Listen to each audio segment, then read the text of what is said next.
일주일 동안 내 절친과 함께 숲속에서 캠핑을 하는 중이었다. 내 친구는 숲속까지 뻗어있는 6만 평가량의 땅을 소유하고 있었다. 우린 캔 음식이라든지 물 같은 기본적인 물품만 챙겨왔었다. 잠은 트럭 짐칸에서 잤다. 가난뱅이인지라 텐트나 캠핑카 같은 걸 살 돈이 없었다.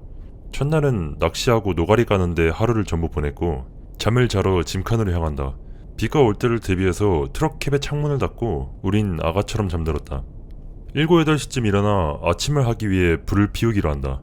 친구는 나한테 자기가 밑준비를 할 테니 가서 땔감을 구해오라고 한다. 내가 빠진 콜맨 손도끼를 들고 숲속으로 향한다. 조그마한 죽은 나무 몇 그루를 도끼로 쪼개서 땔감을 한아름 챙긴다. 갑자기 굉장히 불안한 기분이 든다. 무언가 큰 실수를 저질렀다는 것을 막 깨달았을 때처럼.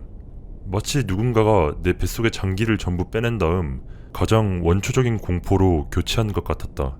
살짝 긴장했지만 깊게 생각해보진 않았고 그냥 겁먹은 채 나무를 챙겨서 야영지로 돌아갔다. 아침밥을 한다.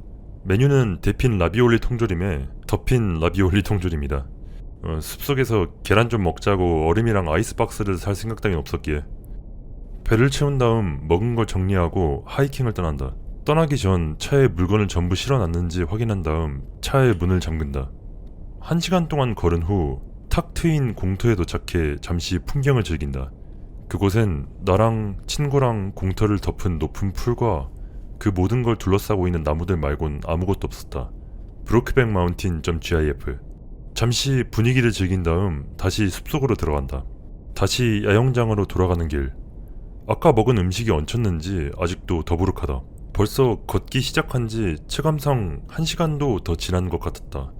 혹시 지금 몇 시지? 시간을 확인하니 2시 언저리였다. 그렇게 늦진 않았네. 야영장을 나선 건 11시였다. 잠깐, 그렇다면 지금쯤이면 이미 야영장에 도착하고도 남았어야 하잖나? 내 머릿속에 패닉 스위치가 올라왔고 나는 친구한테 우린 숲속에서 길을 잃고 다 죽을 거라고 겁에 질려 호들갑을 떤다. 그는 캠프가 그리 멀진 않을 거라며 다 괜찮을 거라 말한다. 한 15분, 20분 정도 더 걸었을 때 저기 있다. 야영장은 멀쩡했다. 난 트럭의 잠금을 해제하고 기분 전환을 위해 라디오를 튼다. 그렇게까지 멀리 나오진 않아서 약간 지직거리긴 하지만 뭔가 들을 수는 있었다. 친구랑 사랑이니 삶이니 뭐시기니 하며 2시간 동안 떠들어대며 휴식한다. 여자친구 같은 건 없었지만 아무튼 간에. 또 라비올리나 까먹고 싶진 않았기에 저녁거리를 잡으러 낚시를 간다. 뭔가 먹을 만한 걸 낚으려고 어제 봐놨던 연못으로 간다. 아직 아무 입질도 없다. 연못 전체가 쥐죽은 듯이 고요하다. 그럴 수도 있지. 근데 보통 저녁이면 이런저런 생물들이 물을 휘젓고 다니기 마련일 텐데. 마침내 작은 물고기를 2-3마리 정도 낚는다. 무슨 종이었는진 몰라도 손바닥보다 큰 놈은 없었다. 물고기 해체를 어떻게 하더라. 숲의 고요를 즐기며 야영지로 가지고 온다. 도착해서 슬슬 물고기 뼈를 바르고 손질하기 시작한다. 왠지 모르게 불안한 기운이 엄습했지만 깊게 생각하지는 않았고 그냥 그 연못이 얼마나 이상할 정도로 고요했는지에 대해서만 생각하며 생선을 바른다.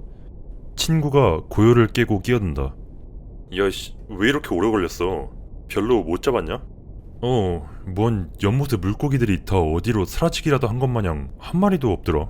진짜 소름 끼칠 정도였다니까. 거기다 오늘따라 숲이 좀 조용한 것 같지 않냐? 나는 앉아서 잠시 생각해본다. 내가 돌아오는 길에 새소리를 들었었나? 아니야, 못 들은 것 같은데. 바람은 산들바람 같은 거라도? 젠장, 생각해보니 바람도 불지 않았던 것 같아. 곱씹을수록 마음에 들지 않았다. 친구 앞에서 겁쟁이 마냥 이렇게 일찍 철수하자고 하고 싶진 않았다. 됐다, 그냥 피곤한 거겠지 뭐. 트럭 짐칸에 매트리스를 펴서 잠자리를 만든다. 작은 모닥불을 피운 다음 이것저것 태우면서 시간을 보낸다. 뭔가가 맞지 않는 듯한 기분이 든다. 친구한테 이렇게 숲속 깊은 곳까지 들어와 본 적이 있냐고 물어본다. 아빠랑 맨날 여기까지 오고 그랬어. 여기서 약간 배경 설명을 하자면 친구의 부모님은 1년쯤 전에 2분 다 돌아가셨다. 어마어마하게 부자였는데 이 땅과 땅에 있던 집은 친구한테 물려주고 돈은 다른 가족들에게 나눠줬다고 한다. 나는 친구에게 이 근방에서 뭔가 으스스한 일 같은 건 겪은 적 없는지 물어본다.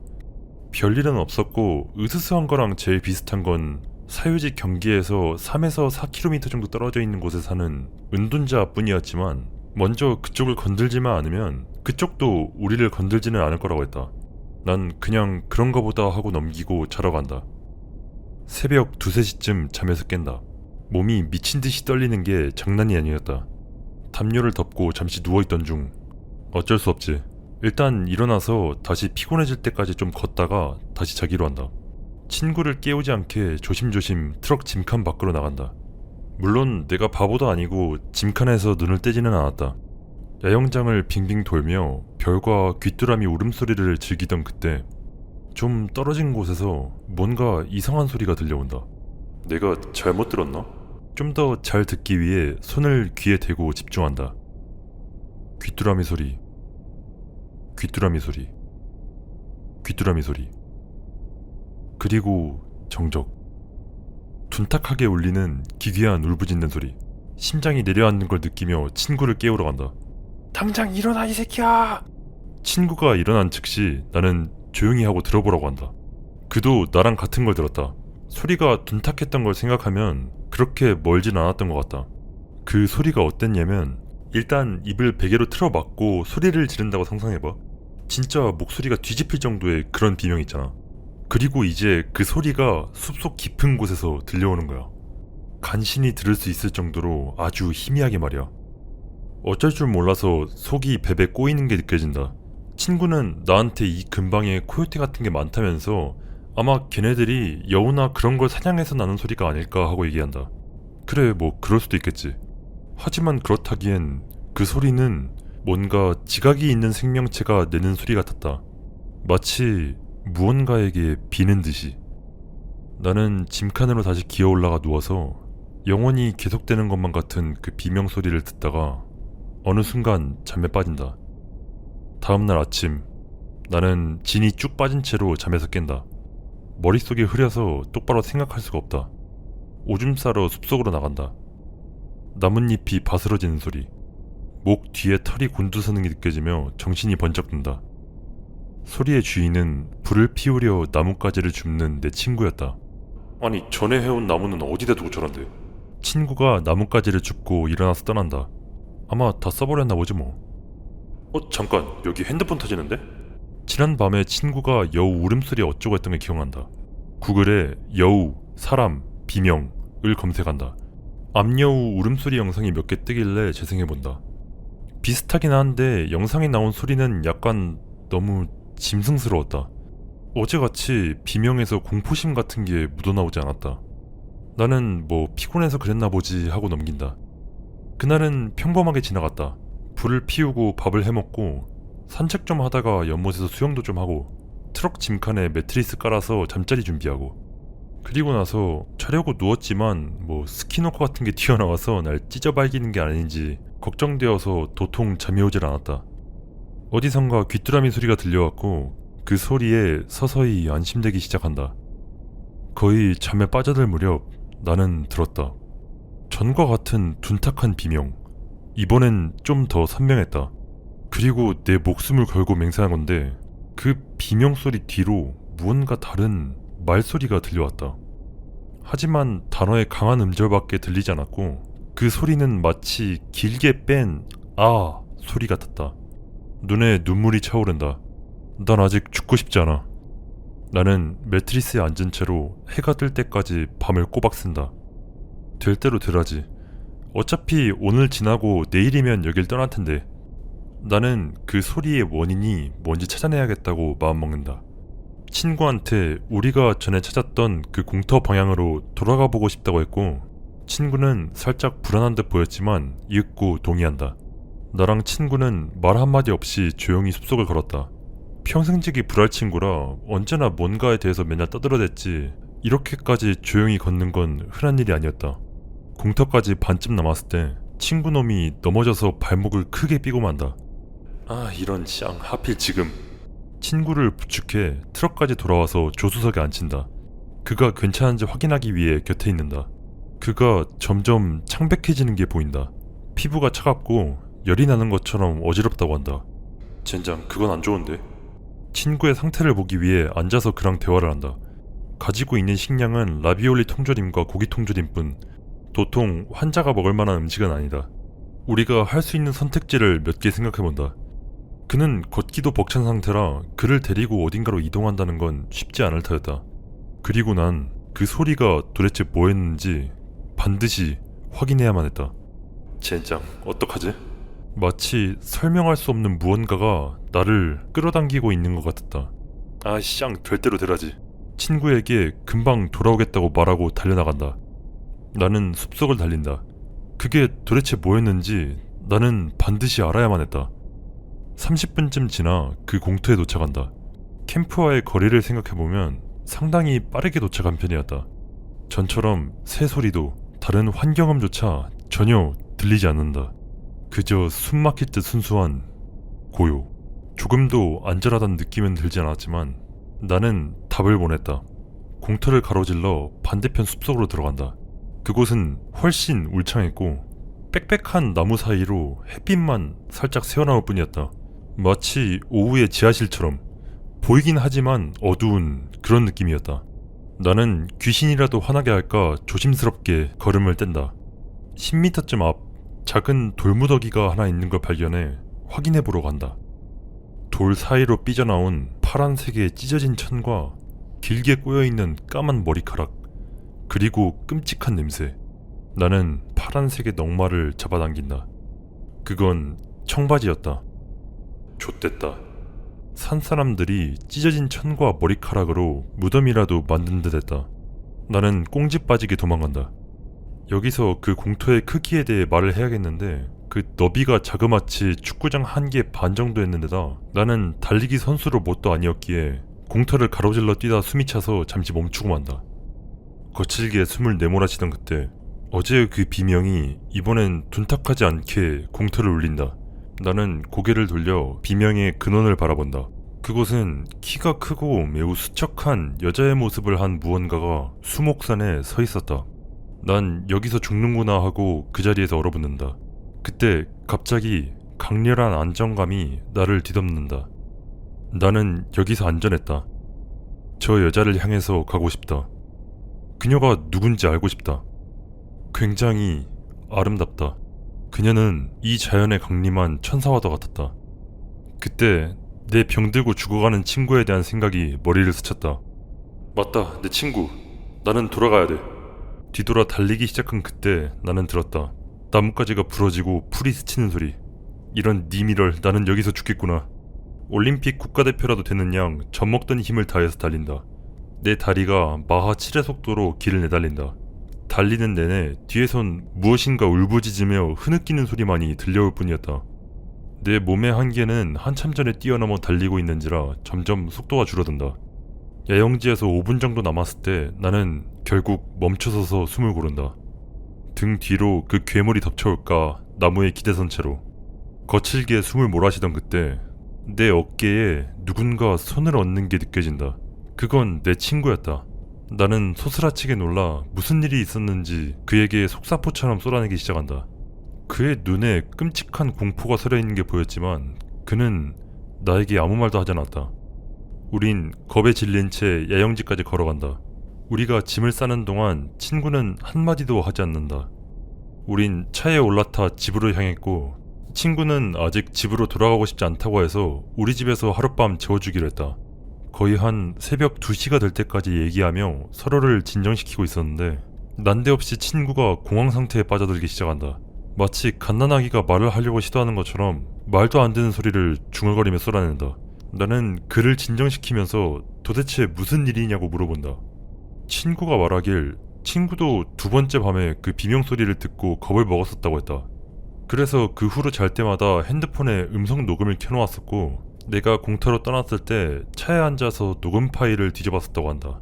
뭔가 이상한 거라도 녹음된 게 없나 빨리 감기 하며 대략 4시간 분량 정도 뒤졌을 때 시야 바깥으로 무언가가 움직이는 걸 보았다고 한다.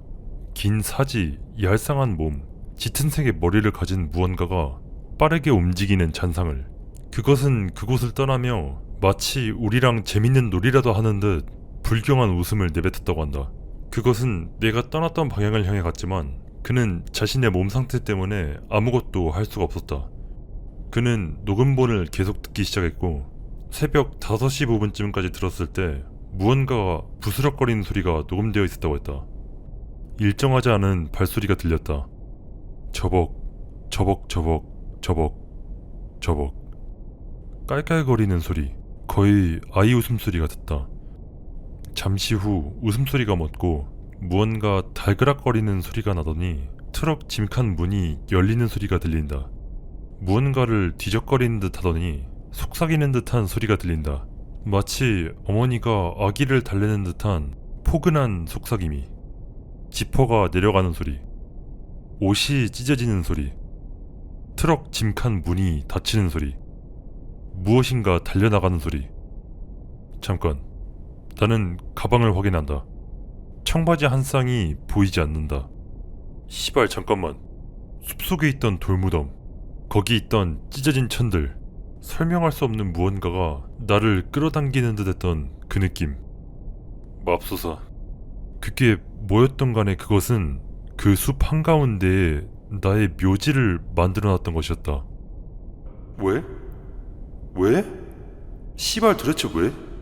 나는 겁에 질려 문을 잠그고 블라인드를 친 후 친구랑 침실에 처박힌다.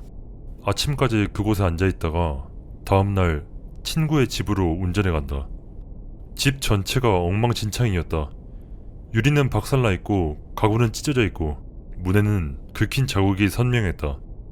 그것은 우리를 찾아서 이 집으로 왔었던 것이었다.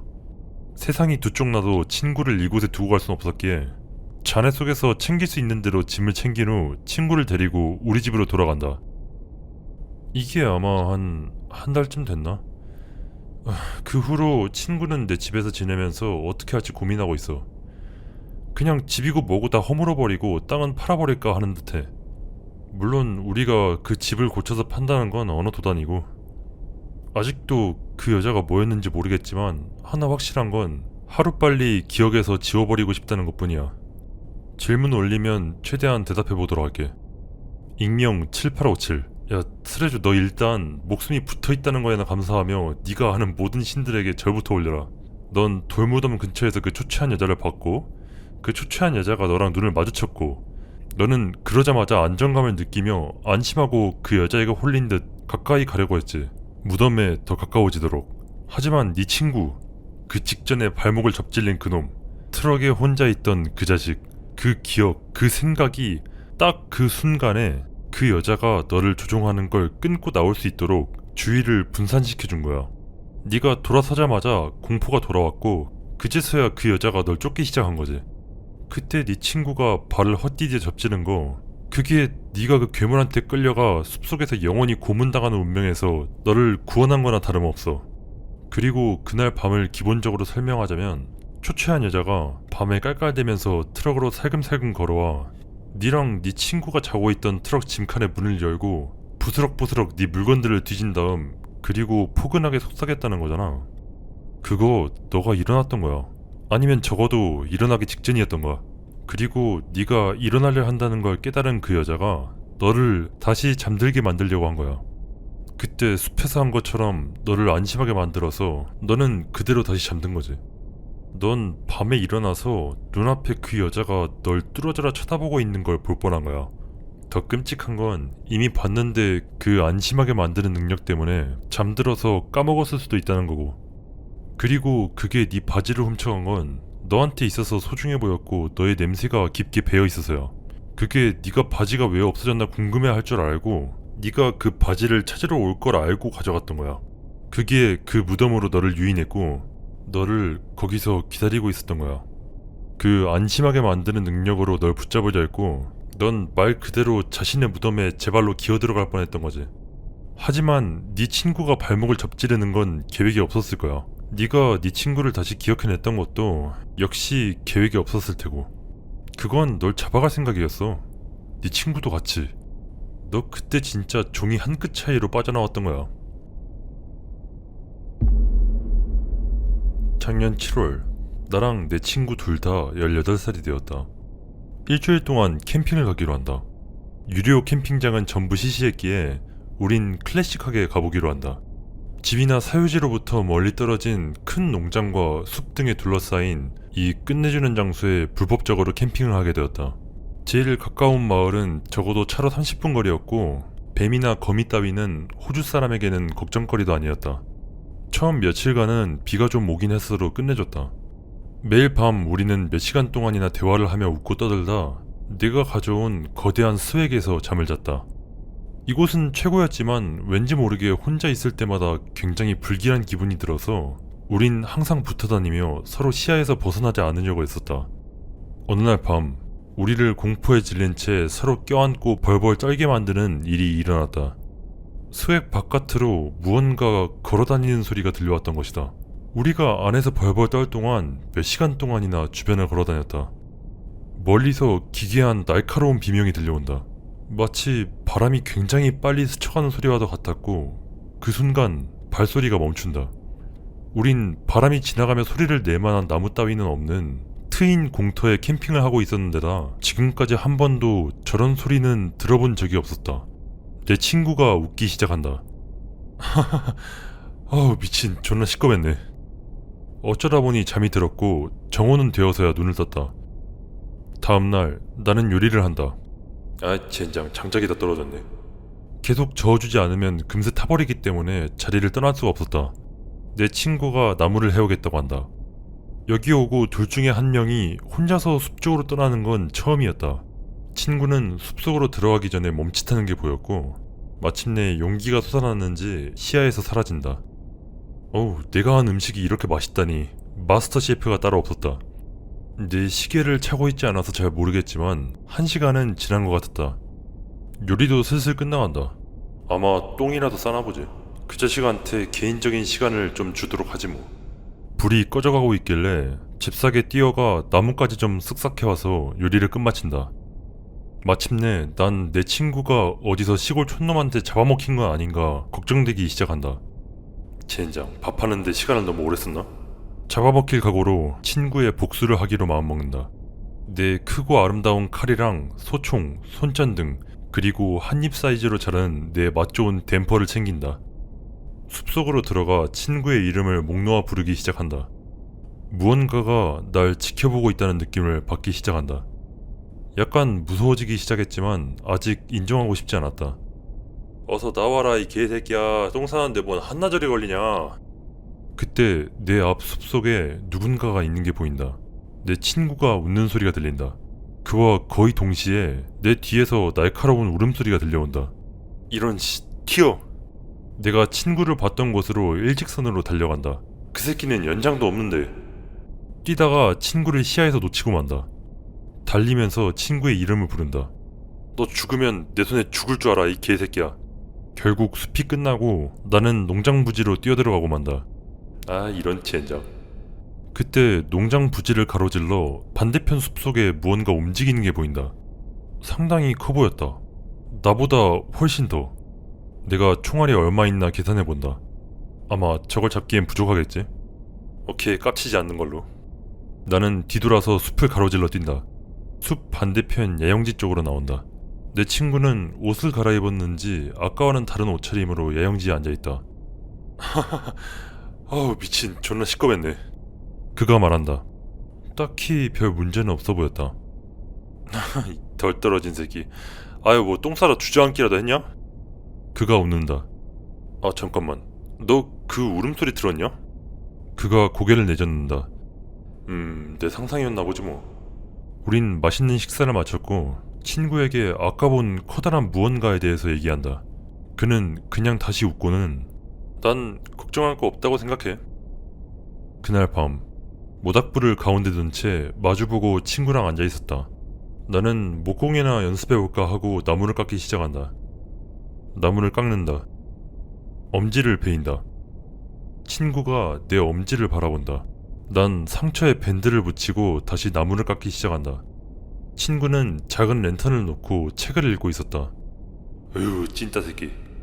바람이 나무를 스치는 소리가 들리고 귀뚜라미가 울어대는 소리가 들리고 책에서 뭔가 재밌는 거라도 있었는지 친구의 웃음소리가 들린다. 문득 좀 전에 숲에서 들었던 친구의 웃음소리가 생각난다. 완전히 똑같은 웃음소리라는 걸 깨닫는다. 전날 밤 스웩 근처에서 뭐가 돌아다녔을 때 친구가 냈었던 그 웃음소리. 그때 냈던 웃음소리가 야영지에서 옷을 갈아입은 친구를 발견했을 때의 웃음소리랑 똑같았다. 그러고 보니 그때 전날 밤 스웩에서 했던 말이랑 똑같은 대사를 하기도 했었던 것 같은데. 이상하네. 결국에 술이나 한잔 하기로 한다. 친구는 술이 약한 편이다. 우리 둘 다 금세 취해서 낄낄대며 스웩에 기어들어간다. 내 벨트에는 아직도 칼 한 자루가 달려있었다. 술에 꼴은 내 뇌는 순간적으로 이 자식이 설마 취해서 나를 덮치거나 하는 거 아니겠지 하고 걱정했기에 나는 내가 전에 진짜 좋아했었던 여자에 대해서 이야기를 꺼낸다. 그는 내가 하는 말에 굉장히 집중해서 듣는 듯 했다. 갑자기 방광이 터질 것 같은 느낌이 들었기에 나는 비틀거리며 나와 우리 야영장 근처를 지나가는 작은 개울을 향한다. 어스름한 새벽 여명에 비춰지는 아름다운 자연을 감상하며 오줌을 싼다. 그러다 개울 바닥에 회색빛의 무언가가 튀어나와 있는 걸 발견한다. 잡아당겨 꺼내본다. 그건 어제 숲에 들어갈 때 친구가 입고 있었던 티셔츠였다. 갈기갈기 찢겨 있었고 약간의 핏자국이 묻어있는 게 보였다. 만취 상태라 그게 정확히 뭘 의미하는지 이해하지 못한 나는 이 면 섬유를 이쁘장하게 잘 묻어서 흙으로 돌려보내는 게 끝내주는 아이디어라고 생각하고 도로 묻어놓고 만다. 바지에 손을 닦고 다시 스웩으로 기어들어간다. 친구는 세상 모르고 골아떨어져 있었다. 나도 그대로 기절하고 몇 시간 후에나 일어난다. 친구는 아직도 자고 있다. 왠지 손에 흙이 묻어있는 것 같았지만 우리 둘 다 꼬질꼬질했으니까 뭐. 점점 뭔가 계속 이상한 일이 벌어지고 있다는 생각이 들기 시작한다. 모닥불을 다시 지펴야겠다고 생각한다. 장작을 얹을 자리를 확보하기 위해 숯과 재를 뒤적거리던 나는 친구가 어제 입었던 바지의 단추와 타담한 티셔츠에 회색 천 조각을 발견한다. 샹, 뭔데 이거? 오늘은 우리 캠핑을 마치고 짐을 싸고 떠나는 날이다. 친구가 일어나더니 어제처럼 이상하게 행동하기 시작한다. 내가 짐을 싸고 있는데 친구가 이상한 표정으로 쳐다보는 게 느껴진다. 그에게 좀 도와달라고 말한다. 그는 배가 고프다며 나한테 장작 좀 가져다 달라고 말한다. 나는 그 자식한테 짐 싸는 거 먼저 도와주면 손까지 잡고 같이 숲으로 가줄 테니까 잔말 말고 와서 도우라고 한다. 짐을 싼 후 우리 둘 다 짐을 이고지고 오솔길을 숲풀 속에 숨겨놓은 차를 향해 걸어간다. 나는 매일 차를 확인하러 왔었고 그 모질이 새끼는 차를 어디다 뒀는지도 까먹은 듯해서 내 뒤나 졸졸 따라오고 있었다. 차에 짐을 싣는다. 시동을 걸어 차에 문제는 없는지 확인한다. 라디오를 틀어 주파수를 맞춘다. 지직거리는 사이로 날씨 경보 방송이 흘러나온다. 이 지역에 폭풍이 몰아친다는 모양이었다. 우린 남은 짐을 챙기러 야영지로 돌아간다. 이제 우리 장작 가지러 가? 친구는 숲 경계의 바로 안쪽에 서 있다. 바로 그 순간 내 마음속 깊은 곳에서 본능적인 공포심 같은 게 솟아오르는 걸 느낀다.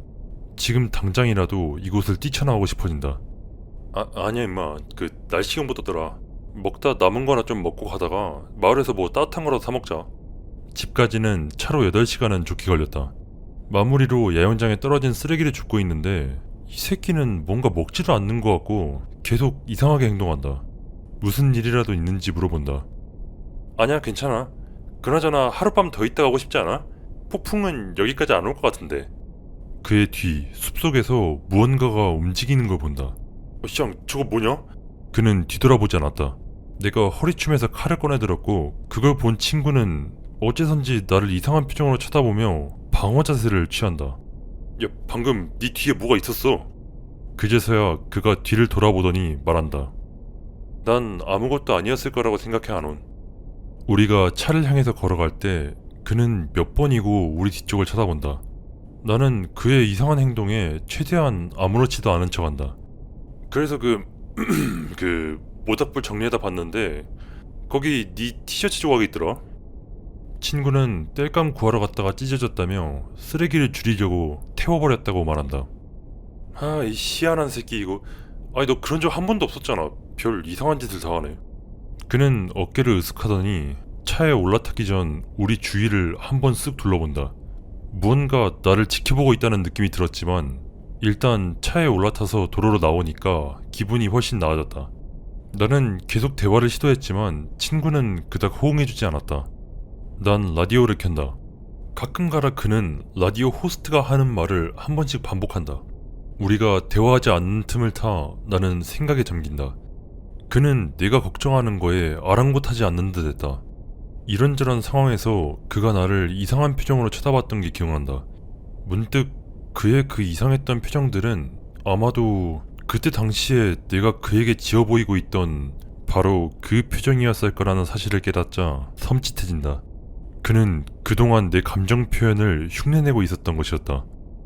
그는 내내 내가 한 말을 반복하고 있었고 거기에 더해 그의 웃음소리가 항상 똑같았었다는 사실을 깨닫는다. 그의 옷은 갈기갈기 찢겨 땅속에 묻혀 있었고 내가 발견하자 그 후에 그 옷이 불에 탄 채로 발견되었고 나에게 난데없이 자꾸 그 소름 끼치는 망할 숲으로 돌아가자고 졸라댔었다. 동성애자나 이런 게 아닌 것도 알고 있었다. 걔는 좋아하는 여자애가 있었고 그거에 대해서 아무렇지 않은 척 연기하는 게 얼마나 우스워 보였는지 기억한다. 나는 살짝 테스트해보기로 한다. 우리가 어렸을 때 저질렀던 바보 같은 일에 대해서 얘기한다. 그에게 질문을 몇 가지 했지만 친구는 그냥 그 부분은 잘 기억이 안 나네 라고 하거나 내 말에 동조만 할 뿐이었다. 생각하면 생각할수록 내가 요리하던 그때 잠시 실종되었던 이후로 그의 행동이 그전과는 확실히 달라졌다는 사실에 점점 깨닫기 시작한다. 마치 다른 사람이 된 것처럼. 우리가 마을에 도착했을 때 나는 내 핸드폰을 켜 엄마한테 전화한다. 엄마는 우리가 즐거운 시간을 보냈다니 기쁘다며 어서 동네로 돌아와서 다시 일 나가기 전에 같이 시간을 보냈으면 좋겠다고 말한다. 역시 가족밖에 없지. 나는 친구한테 부모님한테 전화 안 하냐고 물어본다. 그는 또 그 이상한 표정으로 나를 바라본다. 그러더니 가방에서 핸드폰을 꺼낸다. 나는 우리 여행용 공동기금에서 돈을 꺼내 점심을 산다. 그는 햄버거를 거의 피가 뚝뚝 떨어질 정도의 레어로 주문하더니 고기만 쏙 빼서 먹고 햄버거 빵이나 야채 그리고 감자튀김에는 손도 대지 않았다. 그가 다시 가게로 들어가더니 거의 익지도 않은 커다란 스테이크 2덩이를 가지고 나와 내가 식사를 마칠 때까지 개걸스럽게 먹어치운다. 그가 핸드폰을 다시 꺼내더니 어딘가로 문자를 보낸다. 핸드폰을 들고 있는 그의 팔 위쪽으로 커다란 멍자국을 발견한다. 야, 너 그거 어쩌다 그렇게 됐어? 그는 어깨를 으쓱하더니 아프진 않다고 말한다. 뭐 그럼 됐다만. 다시 길에 오른다. 어느새 도로에 어둠이 내려앉는다. 집에서 한두 시간 정도밖에 남지 않았던 그때 그가 조금씩 대화에 응하기 시작한다. 하지만 뭔가 익숙하지 않은 듯 들렸다. 그의 말버릇이 깡그리 사라져 있었다. 전에는 말끝마다 말장난을 붙이곤 했었는데 그러지도 않고 그가 그렇게 좋아했던 여자애에 대해서도 단 한마디도 하지 않았다. 난 야영장에 있었던 으스스한 일들에 대해서 이야기를 꺼낸다. 아우 진짜 뭐 말인지 뭔지 그 커다란 무언가를 봤을 때 확 총으로 쏴버릴까 생각도 했었는데 그냥 모르는 게 약이겠다 싶어서 건뒀다니까. 그가 웃었다. 난 그거에 대해서는 별로 걱정 안 해도 된다고 생각해 하논. 나는 내 옆에 앉아있는 게 더 이상 내 친구가 아닌 것 같다는 생각에 불안해지기 시작한다. 우리 텐트 주변을 걸어다녔던 그거에 대해서는? 그가 나를 쳐다보며 이상한 미소를 지어 보인다. 아마 늑대인간이었나 보지 않은. 나는 웃었다. 아님 혹시 몰라. 기르는 미소녀였을지. 그가 이빨을 드러내며 더욱 크게 미소를 지어 보인다. 아님 무언가가 그냥 우리를 보고 싶었던 걸 수도 있지. 다시 이상한 기분이 든다. 나는 억지로 웃으며 말한다. 왜 그런 짓을 하겠어? 식인종이나 연쇄살인마라도 되나? 그가 차창 밖으로 고개를 돌린다. 나는 도로에 집중하느라 그의 얼굴을 제대로 볼 수가 없었다. 아마 네가 아침에 거기서 나가고 싶어 했던 것만큼 그들도 거기서 나오고 싶었던 게 아닐까 아논? 너 이 새끼 그거 무슨 뜻이야? 나는 흘낏 그를 쳐다본다. 그는 나를 바라보고 있지 않았다. 나는 아직도 내 벨트 칼집에 칼이 들어있는 걸 느낀다. 소총은 트렁크에 안전히 보관되어 있다. 그러니까 뭐 스키워커나 그런 것처럼 사고 나지 않도록 안간힘을 쓰며 말한다. 뭐 그런 셈이지. 우리 둘 다 침묵에 잠긴다. 그가 웃는다. 언제나 똑같은 그 웃음. 하지만 그건 불가능하잖아. 그렇지? 안온? 나도 따라 웃는다. 그래, 그렇지. 그렇고 말고. 라디오가 켜졌고 우리는 남은 길을 한마디도 하지 않은 채 갔다. 친구의 집에 도착해 그의 물건을 내리는 걸 돕고 집으로 운전한다. 마침내 나는 집에 도착했다. 온 전신이 벌벌 떨린다. 나는 이제 그때 그곳에서 내 친구는 이미 죽었고 내 친구의 허울을 뒤집어 쓴 무언가가 그를 흉내내고 있다고 진지하게 믿고 있다. 그 후로도 이상한 일은 계속되었어. 그의 개랑 고양이가 불가사의하게 사라진다든가 친구들이랑 자주 어울리지 않게 되었다든가 심지어 그가 그렇게 좋아했던 여자애와 데이트를 할 기회가 와서 갔었는데 나중에 그 여자애가 말하길 존나 이상하게 행동했다고 말했어. 거의 기계적인 행동부터 시작해서 무슨 원시인 마냥 거의 익지도 않은 고기만 고집한다던가 뭐 그런 거. 걔네 엄마까지 나한테 와서 애가 늘 어딘가 멍이 들어있다며 싸움이라도 휘말렸냐고 물어본 적이 있었다니까. 뭐 그놈이 우리 몰래 파이트 클럽에라도 들어갔거나 아니면 갑자기 엄청 칠칠치 못하고 부주의한 사람이 되어서 사방에 부딪히고 넘어지고 다닌 걸 수도 있고. 하지만 확실한 건 내 친구는 완전히 다른 사람이 되었다는 거야. 그가 최근에 나한테 정확히 그 장소로 다시 한 번 더 캠핑을 가자며 연락해와서 바쁘다고 거절했었는데 솔직히 말해서 난 두려웠어. 만약 그 숲에 내 친구를 뒤집어 쓴 그것이 한두 놈이 아닐까봐. 그때 그놈이 날 자꾸 숲속으로 유도했던 게 나를 유인해서 내 친구에게 했던 짓을 똑같이 하려고 했던 걸까봐. 생각만 해도 소름 끼쳐서 난 이제 그놈 연락도 다 씹고 있어. 그리고 그 후에 사람들이 나한테 요즘 걔 행동거지가 이상하다며 약이라도 한 건지 물어보곤 했지.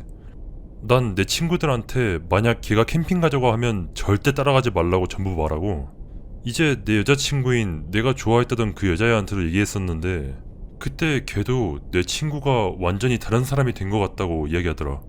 그는 나서기 좋아하고 재치있고 남을 챙길 줄 아는 사람이었는데 이제는 무심하고 심지어 가끔은 적대적이기까지 한다고 해. 가끔씩 나는 그 소름 끼치는 웃음소리랑 그 빌어먹을 날카로운 울음소리가 생각나. 내가 형제처럼 아끼고 사랑했던 사람이 이젠 공포의 대상이 되었다는 게 참 개같지 뭐. 그리고 여기까지가 내가 내 제일 친한 친구가 더 이상 사람이 아니라고, 적어도 내가 전에 알던 그 사람은 아니라고 믿게 된 이야기였어. 내 평생 하루아침에 사람이 그렇게 바뀔 수 있다는 얘기는 듣도 보도 못했어.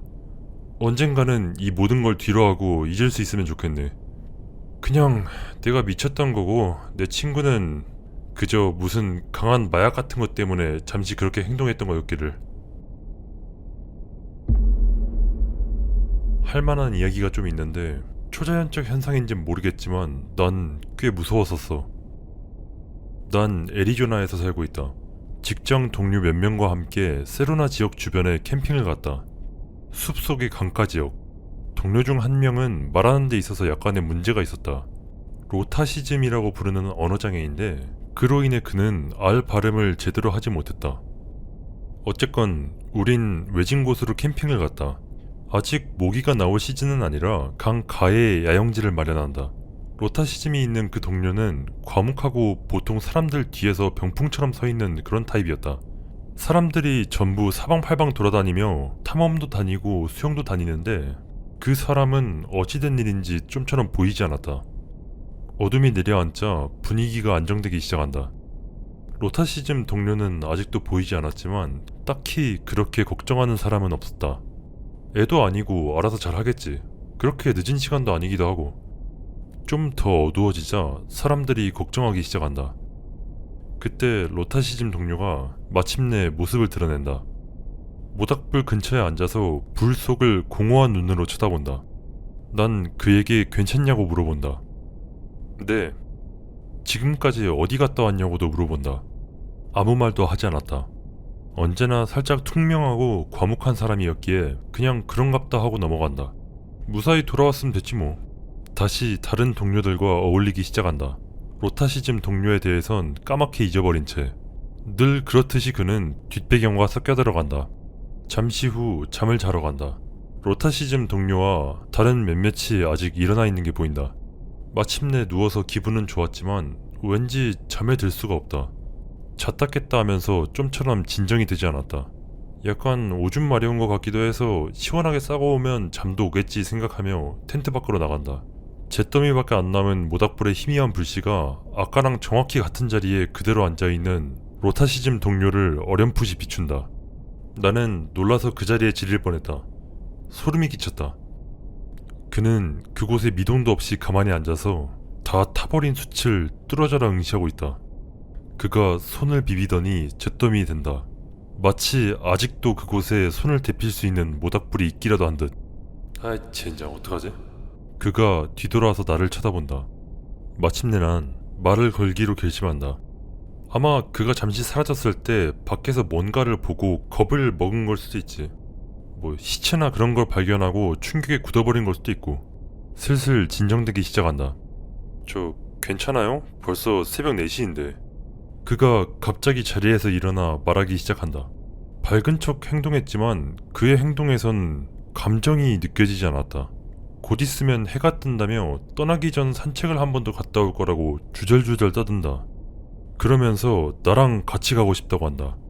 그러니까 지금 이 순간에 당장 바로 왠지 모르겠지만 다른 사람이 오는 것도 다른 사람이 아는 것도 바라지 않는 듯 했다. 내가 옷을 갈아입는 것도 신발을 제대로 신는 것도 바라지 않는 듯 했다. 조금씩 점점 더 집요해지기 시작한다. 그 순간 갑자기 그의 발음이 정확하다는 것에 깨닫는다. 로타시즘이 있던 그 동료는 특정 단어들을 평생 동안 제대로 발음하지 못한 채 살아왔는데 갑자기 이 사람은 단 한 글자도 뭉개지 않고 완벽하게 말하고 있었다. 나는 겁에 질리기 시작한다. 그에게 다른 사람들을 깨우겠다고 말하고 텐트로 다가가 잡고 흔들며 안에 있는 동료들에게 일어나라며 소리친다. 그 로타시즘이 있던 동료한테 단 한시도 눈을 떼지 않으면서. 이윽고 대부분의 동료들이 잠에서 깬다. 다들 나한테 화가 잔뜩 나 있었지만 아랑곳 않고 동료들이 계속 깨어있게 하기 위해 아무 소리나 하기 시작한다. 그중 누군가가 춥다고 징징대면서 땔감을 더 가져오겠다고 말한다. 로타시즘 동료가 자기도 같이 가겠다고 말한다. 젠장 어떡하지? 때려 눕힐까? 거짓말이라도 해서 가지 못하게 해볼까? 아님 그냥 저 동료랑 같이 보낸 다음에 동료의 희생에 감사할까? 등신 같은 나는 결국 땔감 줍기에 동참하기로 한다. 로타시즘 동료가 잠시 동안 나를 응시한다. 살기가 담긴 눈초리 같기도 했고 그냥 어떻게 할지 고민하는 것 같아 보이기도 했다. 어떻든 간에 나는 내 동료를 구해야 했다. 로타시즘 동료는 우리를 따라온다. 천천히, 그냥 존나 소름 끼치게. 마치 우리랑 어울리지 못한다는 듯이. 나는 동료의 곁을 한시도 떠나지 않으며 수시로 고개를 돌려 그 로타시즘 동료를 쳐다본다. 동료도 슬슬 뭔가 이상한 일이 일어나고 있다는 것에 눈치채기 시작했는지 나랑 같이 로타시즘 동료를 힐끔힐끔 돌아보기 시작한다. 잠시 후 그 망할 땔감을 다 챙긴 우린 다시 돌아가기 시작한다. 이번에도 그 로타시즘 동료에게 한시도 눈을 떼지 않고. 같이 간 동료도 로타시즘 동료의 수상한 행동 거지를 알아챈 건지 나랑 같이 행동하기 시작한다. 그 수상한 행동 거지란 공허한 눈으로 응시한다는 점, 말을 걸지 않는 이상 한마디도 하지 않는다는 점, 뜬금없는 행동을 한다는 점. 예를 들면 무릎을 대고 앉아 마치 신발끈을 묶는 신용이라도 하는 듯 신발끈을 이리저리 당긴다든가. 애영지에 돌아와 보니 나머지 사람들은 마저 자러 들어간 듯 했다. 사람들이 일어난 후에도 나랑 아까 그 동료 말고는 이 로타시즘 동료가 이상하게 행동한다는 걸 눈치챈 사람은 없었다. 그는 아무한테나 말 걸고 돌아다니면서 계속 자기랑 어디론가 가자고 설득하고 다니고 있었다. 그 설득이라는 게 굉장히 괴상했기에 아무도 그를 따라가는 사람은 없었지만, 예를 들면 동료 중 하나에게 오줌을 같이 싸러 가자고 한다든가. 로타시즘 동료가 원래 좀 조용할지는 몰라도 그 정도로 덜 떨어진 놈은 아니었다고. 난 그에게서 눈을 떼지 않으며 아무도 그랑 단둘이 남지 않도록 경계한다. 짐을 다 쌌고 이제 돌아갈 시간이 되었다. 운전자는 나였다. 우리가 세로나 도심에 가까워지자 로타시즘 동료가 자기는 걸어서 집에 가겠다면서 차를 세워달라고 말한다. 참고로 그 새끼는 여기서 차로 적어도 2시간 이상 떨어져 있는 피닉스에 살고 있다. 나는 그런 사실에는 아랑곳 않고 그놈을 내보낸다. 그냥 그놈을 한시라도 빨리 차에서 내쫓고 싶었다. 다른 사람들은 당혹스러워했지만 난 신경 쓰지 않았다. 마침내 그가 내렸고 우린 그곳에서 멀어진다. 백미러로 그를 쳐다본다. 그는 그 자리에 가만히 서서 살짝 움찔거릴 뿐이었다. 코너를 돌자 그는 더 이상 보이지 않게 되었다. 그 즉시 다른 사람들에게 자초지종을 설명한다. 그가 갑자기 어디선가 튀어나와 자동차에 뛰어오를까봐 살짝 무서웠지만 다행히도 아무 일도 없었다. 다른 사람들은 그가 이상해 보였다는 건 동의했지만 아무리 그래도 그렇게 두고 가는 건 아니라고 얘기한다. 단지 이상해 보이기만 했던 게 아니었다는 건 잘 전달이 되지 않은 모양이었다. 같이 땔감을 얻으러 왔던 동료 말고는 아무도 날 믿어주지 않았지만 그럼에도 그 동료는 그닥 내 편을 들어주려 하지 않았다. 결국 나는 설득을 포기한다. 로타시즘 걸린 그 동료는 며칠 동안 출근하지 않았다. 그가 마침내 돌아왔을 때 그는 나한테서 거리를 두는 듯 했다. 나는 어찌할 바를 몰랐지만 그는 이제 정상으로 돌아온 듯 했다. 더 이상 사람들한테 화장실 같이 가자고 조르고 다니지 않았다. 마침내 그와 대화를 한다. 그는 내가 그곳에 자기를 버려두고 간 일에 대해서 화를 낸다. 나는 그가 소름 끼치게 행동한 것에 대해서 따져 물었다. 애초에 내려달라고 한 건 자기였는데 이제 와서 왜 이러는데? 말싸움을 벌이다 나는 무엇인가 깨달았다. 그는 캠핑 첫날에 내가 자기에게 무엇인가 보여줄 게 있다고 자기를 데리고 어디론가 향했다면서 숲속을 몇 시간이나 걷고 난 후에 내가 그냥 사라져버렸다고 이야기하는 것이었다. 그는 우리가 그곳에서 캠핑을 하는 내내 숲속에서 혼자 헤매고 있었던 것이었다. 우리랑 같이 밤을 보냈던 그놈은 우리가 아는 그 로타시즘 걸린 동료가 아니었던 것이다. 다시는 우린 이 일에 대해서 얘기하지 않았고 로타시즘 동료한테로 네가 겪었던 일에 대해서는 단 한마디도 하지 않았다.